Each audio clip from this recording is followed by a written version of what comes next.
Colonialism and imperialism, यह जो दोनों शब्दावलियाँ हैं यह काफ़ी कंफ्यूज करती हैं, और जो दोनों में विचारधारा है वह मुख्यतः लगभग एक जैसी है।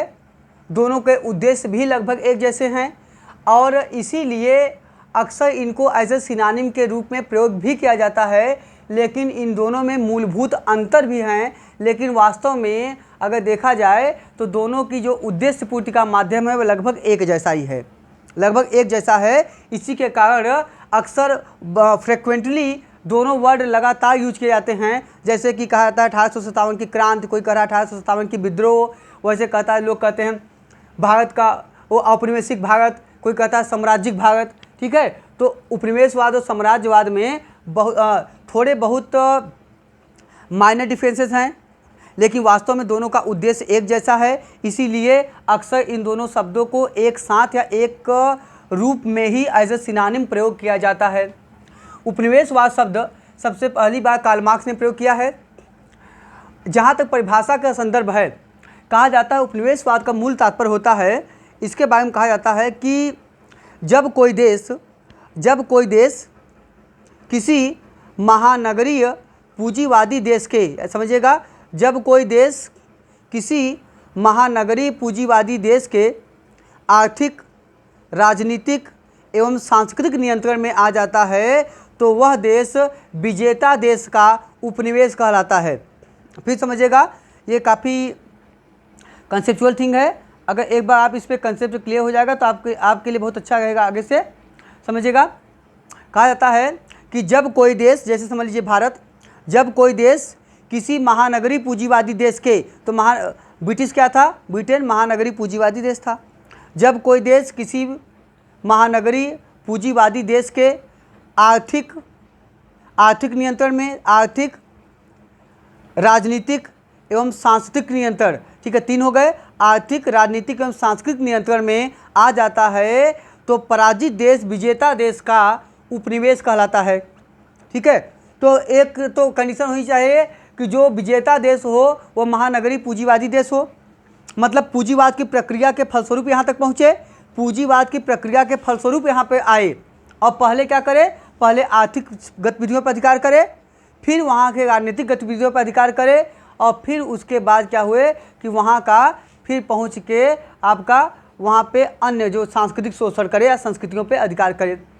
अब समझिएगा, जैसे अगर इस प्रक्रिया को देखा जाए तो भारत जो है यह मुख्यतः ब्रिटिश सरकार का उपनिवेश है या कि साम्राज्य है। इन अभी इसमें यह मैटर भी डिस्क्लोज होगा।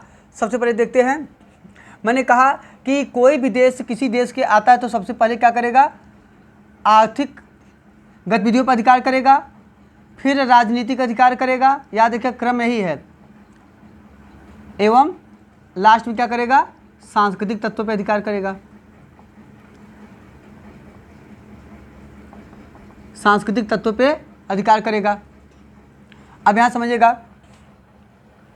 आपको पता है, थोड़ा सा इसके बैक में हम लोग जाते हैं, इसके रूट पे चलते हैं। समझिएगा, सबसे पहले जो औपनिवेशीकरण की प्रक्रिया शुरू हुई, सबसे पहले जो औपनिवेशीकरण की प्रक्रिया विश्व में शुरू हुई होगी, तो वास्तव में इस प्रक्रिया में मुख्यतः योगदान किसका रहा होगा या कैसे चला होगा, ये समझिएगा। कहा जाता है कि जो आधुनिकीकरण की शुरुआत होती है यह मुख्यतः यूरोपीय रेनेसां के समय होती है। मतलब रेनेसां का मतलब यूरोपीय पुनर्जागरण समय होती है। यूरोपीय पुनर्जागरण के समय जब ज्ञान विज्ञान, ठीक है, साहित्य संस्कृति आदि का विकास होता है, आदि के क्षेत्रों के व्यापक विकास के फलस्वरूप, ठीक है, नई नई तकनीकों, मशीनों आदि का विकास हुआ। इस विकास की प्रक्रिया के कारण यूरोप वाले बाजारीकरण के लिए भौगोलिक खोज पे निकले। समझिएगा, यूरोप वाले व्यापार वाणिज्य के लिए, बाजारीकरण के लिए विश्व की खोज पे निकले, तो शुरुआत हुई भौगोलिक खोज। तो एक प्रकार से क्रमिक अवधारणा के रूप में अब थोड़ा सा देखिएगा इसके बैकग्राउंड में। अगर उपनिवेशवाद के बैकग्राउंड में जाएं, सबसे पहले हम मानते हैं रेनेसां मतलब पुनर्जागरण आया यूरोप में। यूरोप में रेनेसां पहले पुनर्जागरण हुआ। अब पुनर्जागरण की प्रक्रिया में ज्ञान विज्ञान तकनीक का विकास हुआ। अब ज्ञान विज्ञान तकनीक का जब विकास हुआ तो यूरोप वाले विनिर्मित वस्तुएं ज़्यादा हो गई, मैन्युफैक्चरिंग ज़्यादा बढ़ गया, तो निश्चित तौर से उसको बेचने के लिए बाज़ार चाहिए। बाज़ार कहाँ बनेगा, इसके लिए पहले भौगोलिक खोज करना पड़ेगा, देखेंगे कहाँ पे संभावना है। तो रेंसा ने क्या किया, भौगोलिक खोजों को जन्म दिया। तो यहाँ शुरू हुआ आपका भौगोलिक खोज, जियोग्राफिकल इन्वेंशंस, भौगोलिक खोज। भौगोलिक खोज को आधार किसने दिया है, सबसे पहले टॉलमी फिलाडेल्फियस की जियोग्राफिका में भौगोलिक खोजों को आधार मिला है, समझिएगा। अब भौगोलिक खोज की प्रक्रिया में समझिए क्या हुआ, भौगोलिक खोज की प्रक्रिया में बार्थोलोम्यू डियाज चले 1487 में, उसके बाद कोलंबस आए, इस पहले आए कौन, बार्थोलोम्यू डियाज 1487 में आए, इसके बाद कोलंबस आए, कोलंबस 1492 में चले, 1492 में 3 जहाज़ से चले, सांता मारिया, नीना और पेंटा, सांता मारिया, नीना और पेंटा, इनके माध्यम से चले और पहुंच गए जिस क्षेत्र पे उसका नाम दिया गया नई दुनिया। नई दुनिया का उल्लेख अबुल फजल के अकबरनामा में मिलता है, तो अमेरिका को नई दुनिया के नाम से संबोधित किया गया है। तो कोलंबस आए, कोलंबस के बाद वास्को डी गामा चले, कोलंबस के बाद वास्को डी गामा चले। अब जब कोलंबस के बाद वास्को डी गामा चलते हैं तो वास्को डी गामा ने क्या किया, वास्को डी गामा 1498 में चलते हैं और ये 4 जहाज़ों का बेड़ा लेके चलते हैं, साओ बेरियो, भंडारपोत, साओ गैब्रियल, साओ राफेल, ठीक है। तो इन सब जहाज़ों के माध्यम से आगे बढ़ते हैं और ये पहुंच जाते वास्को डी गामा केरल तक पहुंचते हैं जहां का राजा थे जमोरिन। इसके पश्चात 1507 में पहुंचते हैं अमेरिगो, अमेरिगो पहुंचते हैं, ठीक है।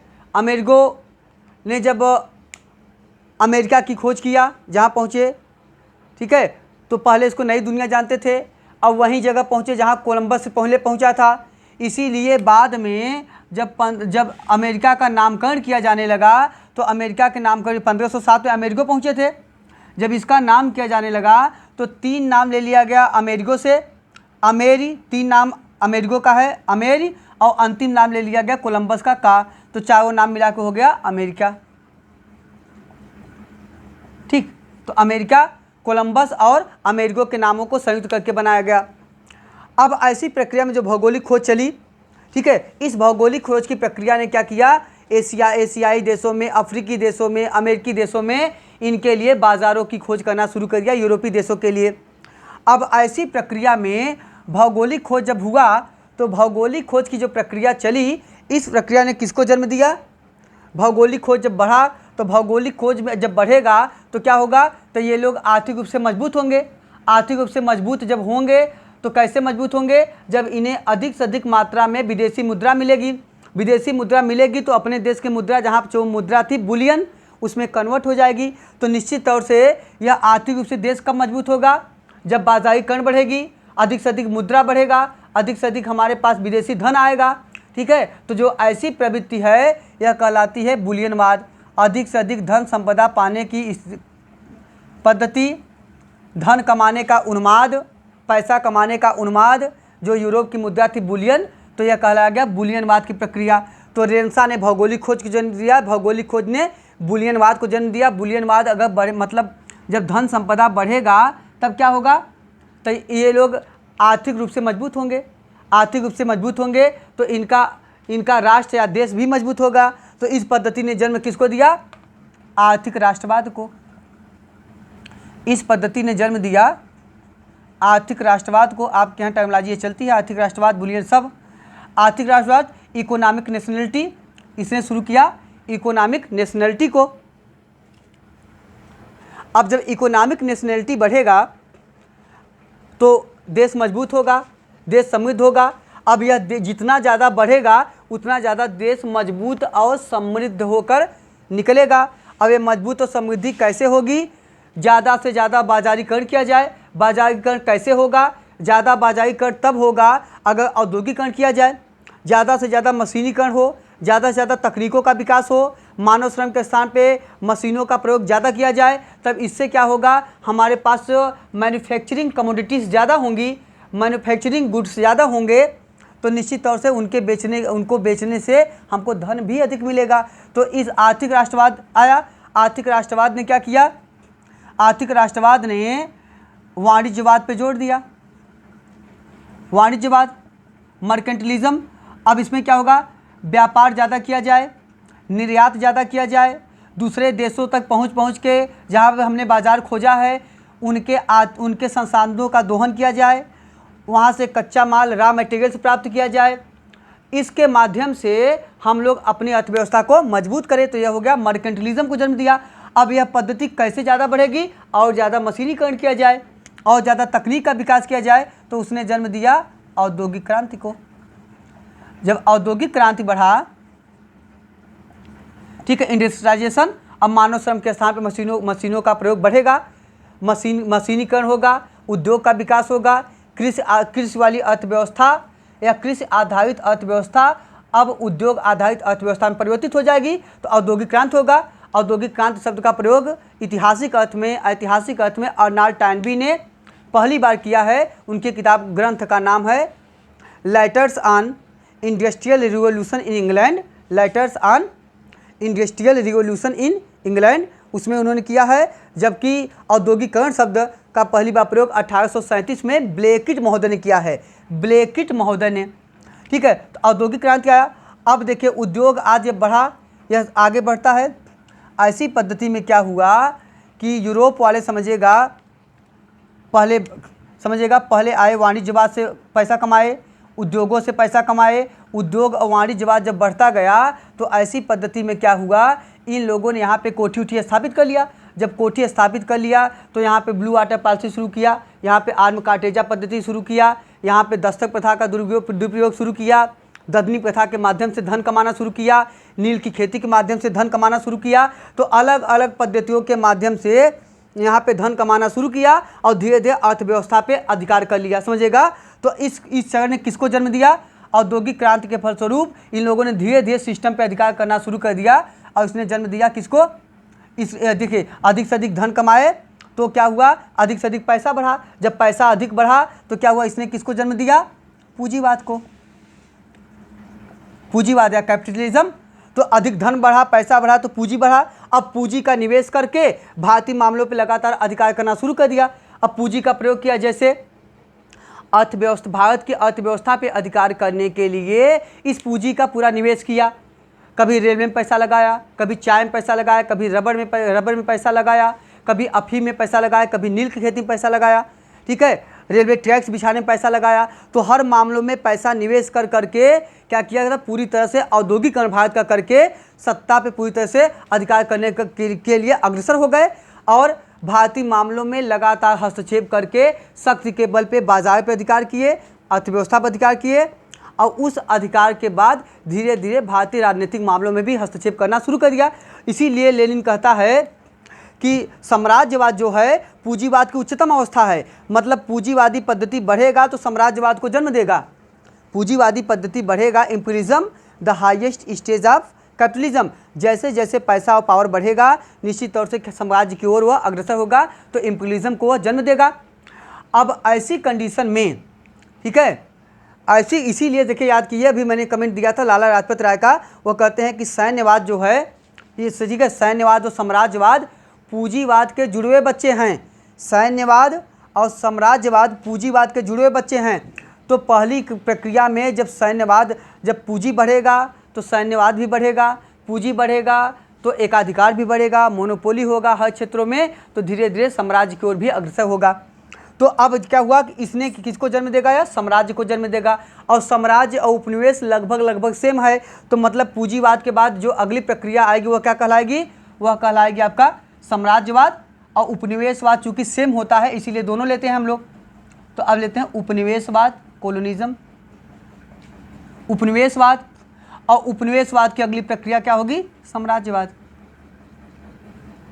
उपनिवेशवाद की अगली प्रक्रिया कहलाएगी साम्राज्यवाद। अब समझिएगा, तो मैंने कहा कि उपनिवेशवाद क्या करता है, उपनिवेशवाद ऐसी प्रक्रिया है जो प्रक्रिया किसी देश में पहुंचने के बाद उस देश के पहले का आर्थिक शोषण करता है, समझिएगा, उस देश का आर्थिक शोषण, आर्थिक गतिविधियों या तत्वों पर अधिकार करता है।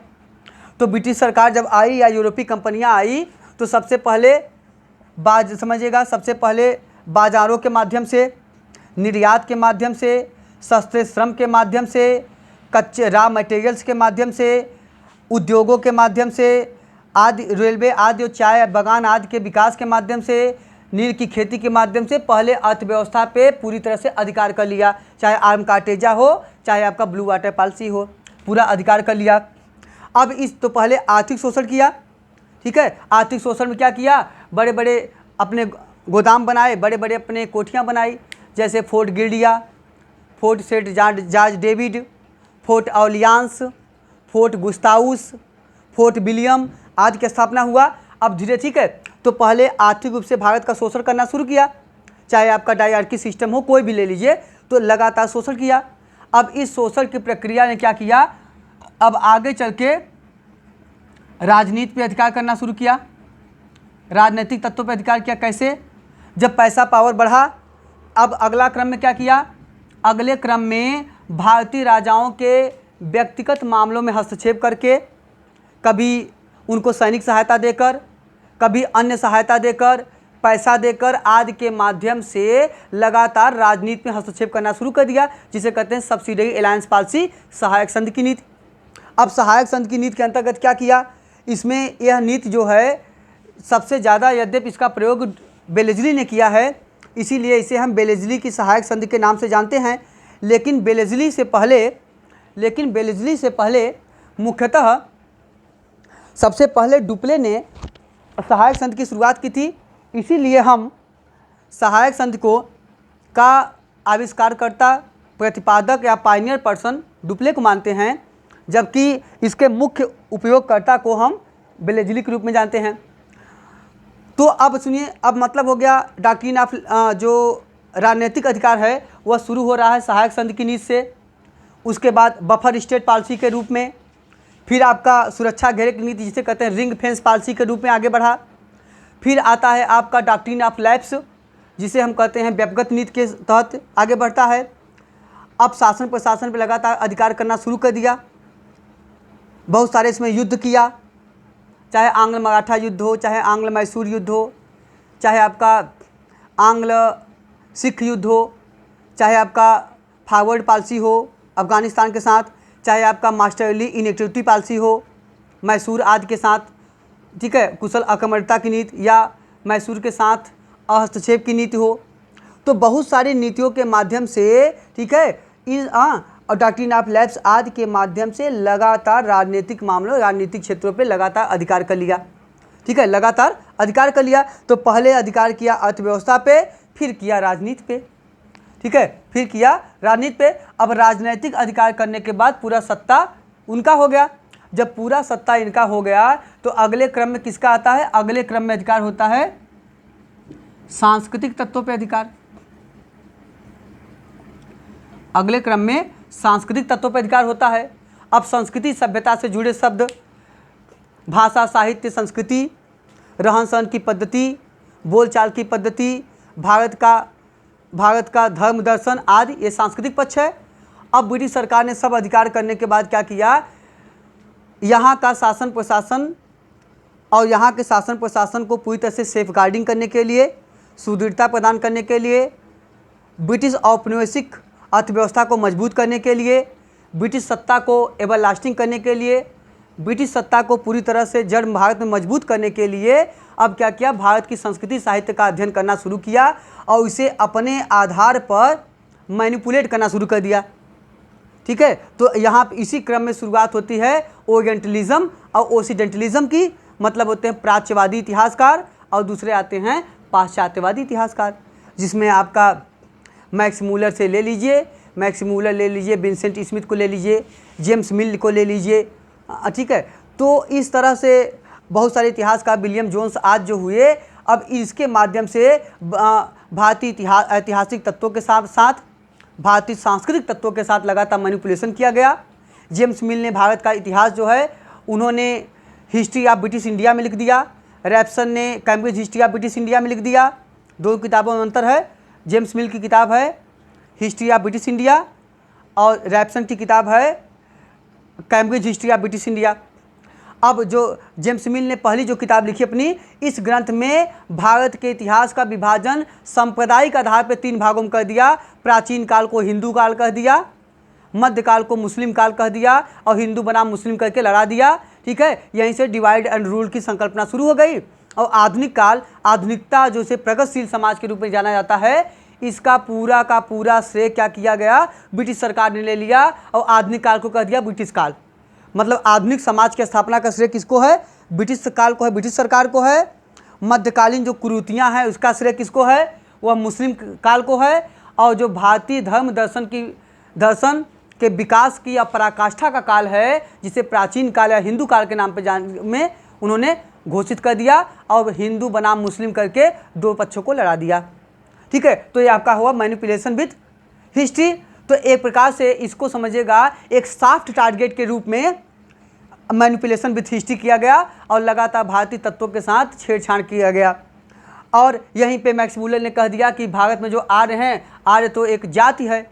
ठीक है, और यह जाति है, कहते हैं ये आर्य जो है यहाँ के हैं ही नहीं। जो भारतीय धर्म दर्शन की मुख्य विशेषता भारतीय संस्कृति की प्राचीन काल की विशेषता है, जिस पे पूरा आर्यावर्त की संस्कृति स्थापित है, जो भारतीय संस्कृति का आज भी विश्व परिप्रेक्ष्य में एक आधार है और भारतीय राष्ट्रीय चेतना का जो मुख्य प्रतिबिंब है, उसको इन्होंने कह दिया ये तो विदेशी हैं, ये भारत के हैं ही नहीं। तो कहा आर्य संस्कृति बाहर से आई है और हम लोग सब पूरा संस्कृति, पूरे भारत के इतिहासकार अब पीछे घूम घूम के देख रहे हैं कि भारत को कहाँ से विदेशी सिद्ध किया जा सके। ठीक है, तो हमारे साइकोलॉजिकल एस्पेक्ट पे प्रभाव डाला। ठीक है, हमारी सोच पे प्रभाव डाला और हमारी सभ्यता संस्कृति के विशिष्ट तत्व को ही विदेशी सिद्ध कर दिया। तो यहाँ पे मैनिपुलेशन विद हिस्ट्री शुरू हुआ। अब यह जो है, जब आपको इतिहास दर्शन पढ़ाएंगे imperialistic point of view, Pax Britannica की अवधारणा, तब उसमें हम लोग बेसिक रूप से इसकी चर्चा करेंगे। तो अब सांस्कृतिक तत्वों के साथ इसने मैनिपुलेशन शुरू कर दिया और भारतीय सांस्कृतिक मामलों में, सामाजिक मामलों में हस्तक्षेप करना शुरू कर दिया। ठीक है, तो यह औपनिवेशिकवाद की प्रक्रिया समझिएगा। उपनिवेशवाद की प्रक्रिया वास्तव में एक क्रमिक अवधारणा के रूप में साम्राज्यवाद के अंतर्गत समाहित होती है। याद रखिएगा, उपनिवेशवाद की प्रक्रिया एक क्रमिक अवधारणा के रूप में जो आर्थिक से राजनीतिक, राजनीतिक से सांस्कृतिक की ओर बढ़ती है, इसके माध्यम से क्या करती है, वह अपने देश के साम्राज्यवादी आकांक्षाओं को भी पूरा करती है। तो एक प्रकार से यह साम्राज्यवादी हितों के अनुरूप काम करके उपनिवेशवाद अंततः साम्राज्यवाद में परिवर्तित हो जाने की प्रक्रिया है। ठीक है, तो जहाँ साम्राज्यवाद में हम सीधे आक्रमण करके अधिकार करते हैं, साम्राज्यवाद में हम एक भूक्षेत्र पे, टेरिटरी पे अधिकार करके उसे अपने आप में समाहित कर लेते हैं। यहाँ पर उपनिवेशवाद एक प्रक्रिया के तहत, ठीक है, एक सिस्टम के तहत आगे बढ़ते हुए उन पे अधिकार करता है, जबकि साम्राज्यवाद सीधे आक्रमण करके अधिकार करता है, यह एक सिस्टम के तहत जाता है। यही दोनों में मूलभूत अंतर है। इसीलिए कहा जाता है कि उपनिवेशवाद के मुख्य लक्षण क्या होते हैं, समझिएगा। उपनिवेशवाद के मुख्य लक्षण होते हैं कि उपनिवेशवाद जो होता है वह अपने देश, जिस देश की स्थिति होती है, उपनिवेशवाद मुख्यतः अपने देश की साम्राज्यवादी आकांक्षाओं को पूरा करता है। तो उपनिवेशवाद की विशेषता क्या होती है, पहला, अपने देश की साम्राज्यवादी आकांक्षाओं को पूरा करना। ठीक है, अपने देश की साम्राज्यवादी आकांक्षाओं को पूरा करना। तो देखिए, ब्रिटिश सरकार या यूरोपीय कंपनियां जो आई, वह क्या कि धीरे धीरे आर्थिक मामलों में अधिकार करते हुए राजनीति पे अधिकार करके धीरे धीरे अपने साम्राज्य का भी विस्तार किया और भारतीय औपनिवेशिक अर्थव्यवस्था को साम्राज्यिक अर्थव्यवस्था या साम्राज्यिक, ठीक है, अवधारणा के रूप में परिवर्तित करने में भी सफल रहे। तो एक साम्राज्यवादी हितों के अनुरूप भी कार्य करती हैं।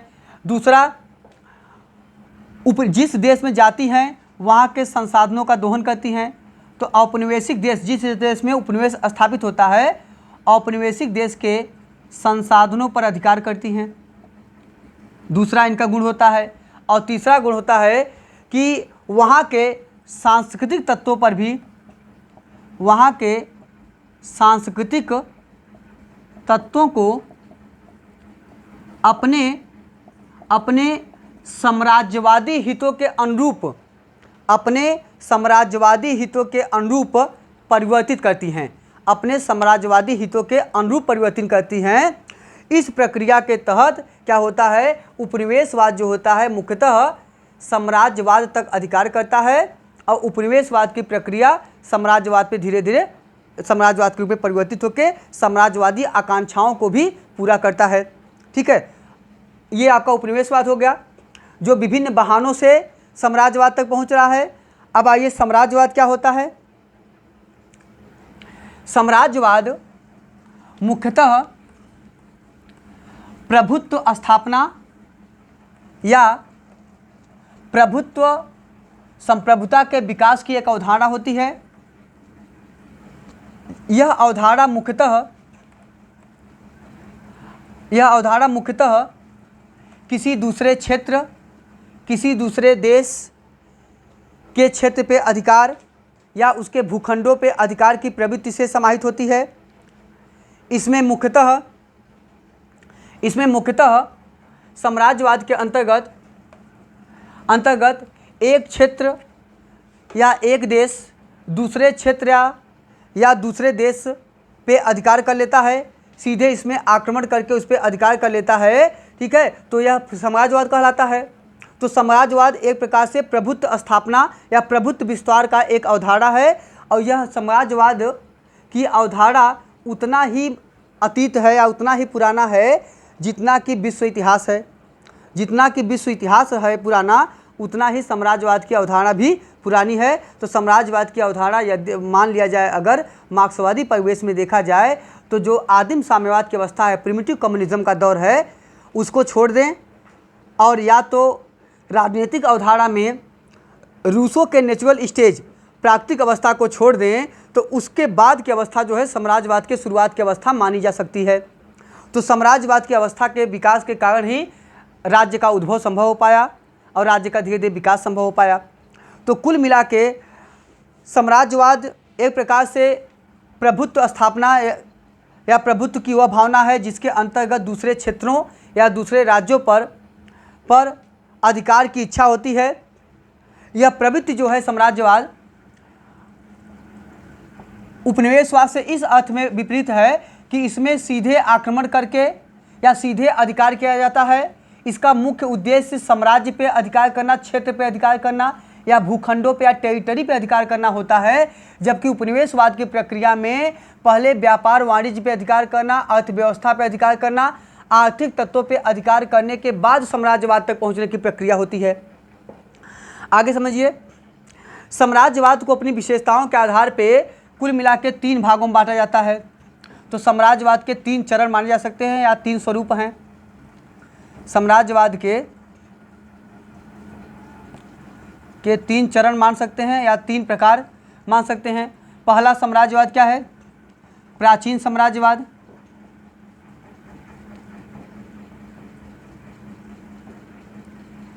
दूसरा आपका है आधुनिक साम्राज्यवाद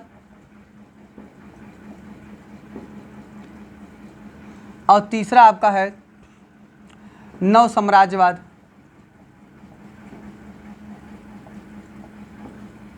ठीक है, तो एक हो गया आपका हो गया एंशिएंट इम्पीरियलिज्म, मॉडर्न इम्पीरियलिज्म और नियो इम्पीरियलिज्म। तो इसका मतलब हो गया कि जो साम्राज्यवाद की अवधारणा है, ठीक है, जो साम्राज्यवाद की अवधारणा है, यह अवधारणा मुख्यतः 3 प्रकार रही है।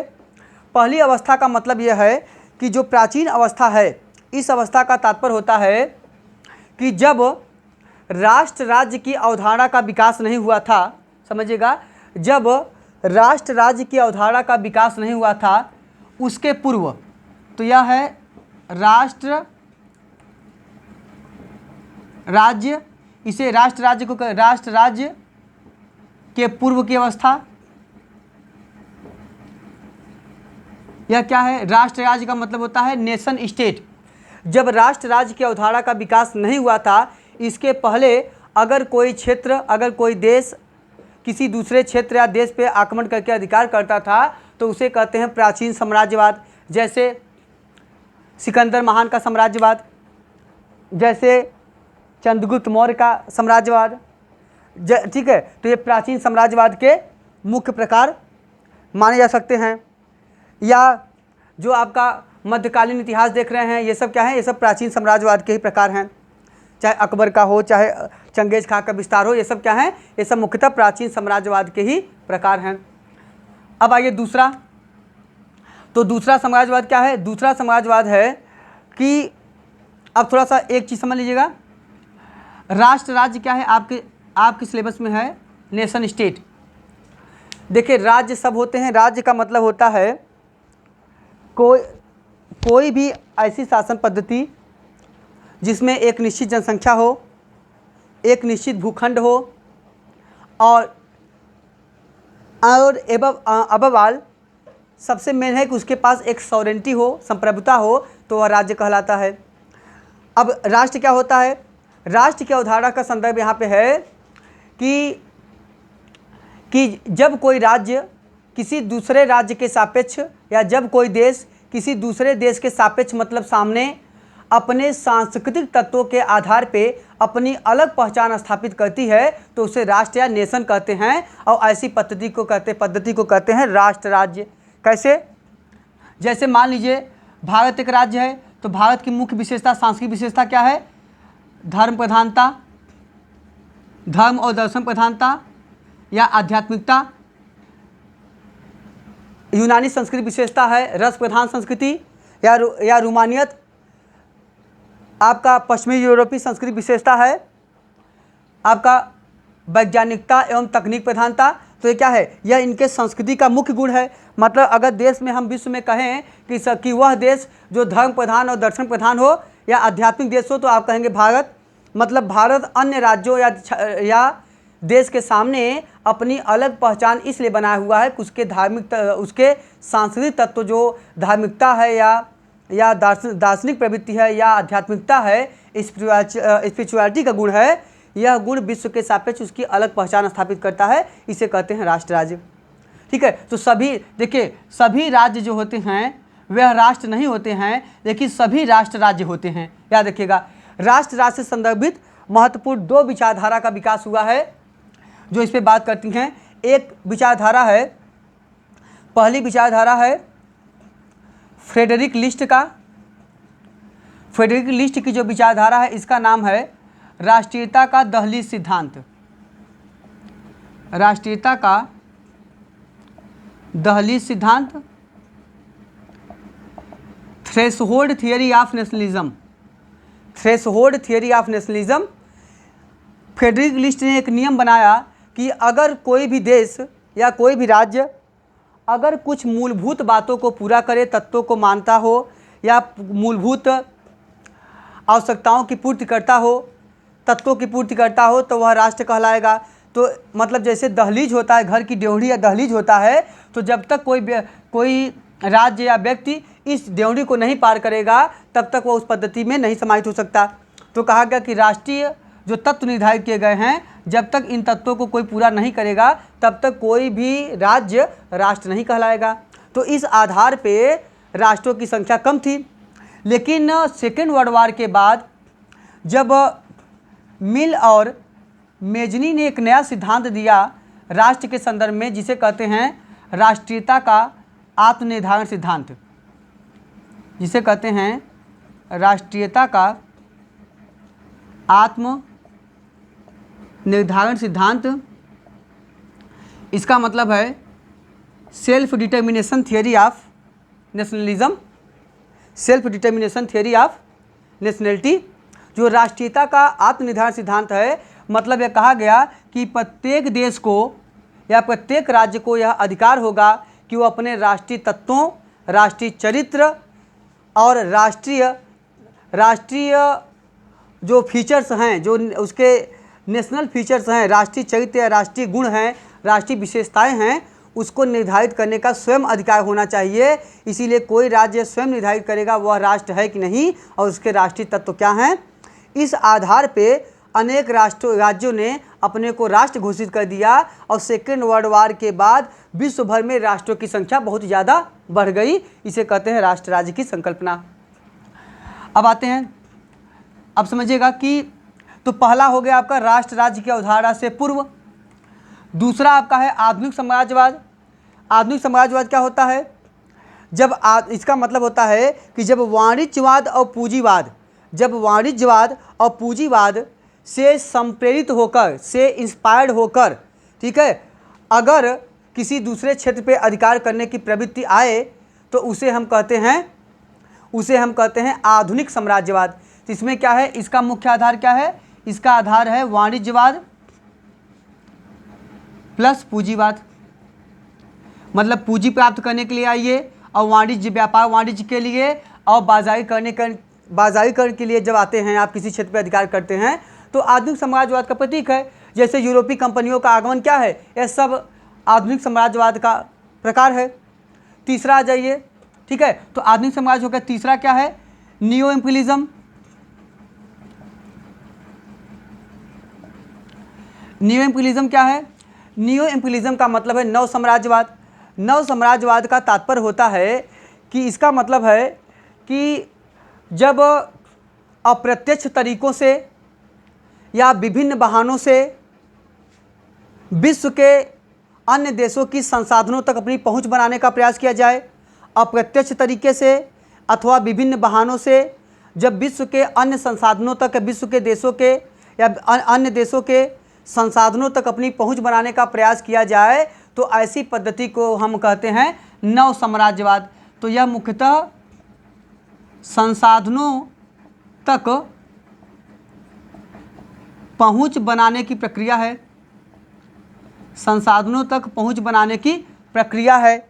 जैसे अमेरिका द्वारा अफगानिस्तान पर अधिकार की प्रवृत्ति, ठीक है, इसी तरह अमेरिका द्वारा इजराइल आज के साथ जो समझौता है, या ईरान पे जो अधिकार करने की प्रवृत्ति है, या अन्य देशों पे जो तक अपनी जो पहुंच बनाने की पद्धति है ताकि वहाँ के संसाधनों का दोहन कर सके, खाड़ी देशों के संसाधनों तक अपनी पहुंच बनाया जा सके, खाड़ी देशों की बहुत सारे जो क्रूड ऑयल है उनको, उन पे कैसे अधिकार किया जा सके, उनको सुरक्षा देकर आज के माध्यमों से वहाँ तक अपनी पहुँच बनाना, ये सब क्या है? यह नियो इम्पीरियलिज्म का आधार होता है, ठीक है, यह नियो इम्पीरियलिज्म का आधार है। जबकि याद रखिएगा उपनिवेशवाद का अगला चरण है, यह है नव उपनिवेशवाद।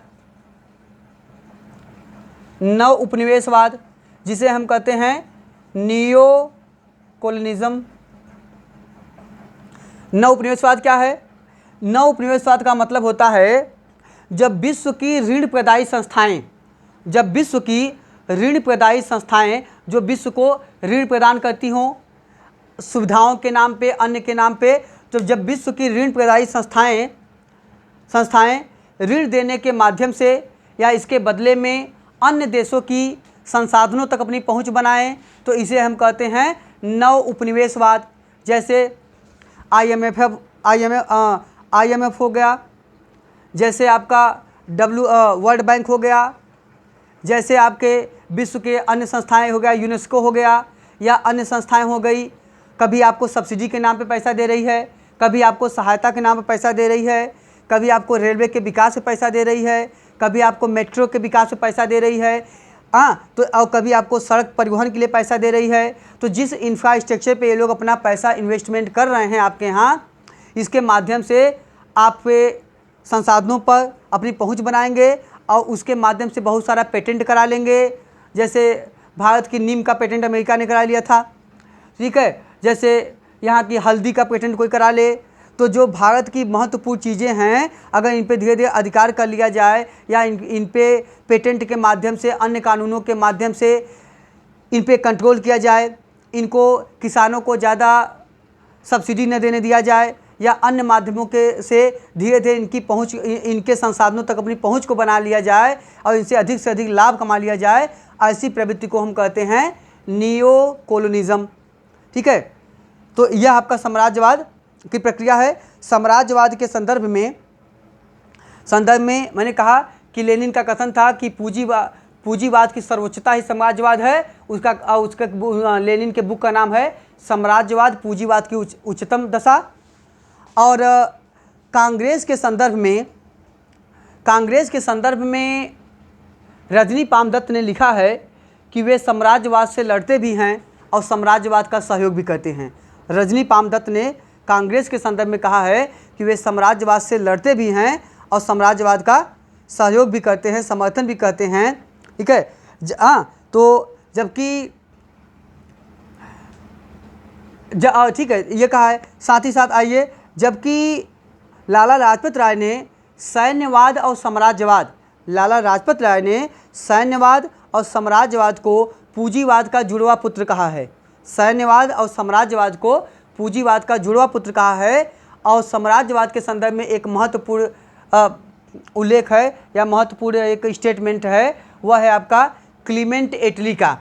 आ सकता है, इंपॉर्टेंट है, ये सिविल में पूछा भी गया है। क्लीमेंट एटली का बड़ा प्रमुख महत्वपूर्ण कथन है।